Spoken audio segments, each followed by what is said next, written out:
ଯେତେବେଳେ ଆପଣ କୌଣସି ଟ୍ରିପ୍ରେ ଯାଉଛନ୍ତି 4 ଦିନ କିମ୍ବା 5 ଦିନ କି ତାଠୁ ଅଧିକ ଦିନ ଯାଉଛନ୍ତି କିମ୍ବା ସୋଲୋ ଟ୍ରିପ୍ରେ ଯାଉଛନ୍ତି, ସେତେବେଳେ ଯାତ୍ରାର ଫୁଲ୍ ପ୍ଲାନିଂ କରନ୍ତୁ। ଯେମିତିକି ଯାତ୍ରା ଆଗରୁ ତାରିଖ, ସ୍ଥାନ ଓ ବଜେଟ୍ ଲେଖି ରଖନ୍ତୁ।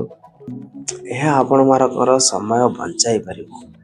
ବେଳେବେଳେ ଅନିୟୋଜିତ ଟ୍ରାଭେଲ୍ ମଧ୍ୟ ଆପଣଙ୍କର ଟ୍ରିପ୍କୁ ଖରାପ କରିଦେଇଥାଏ।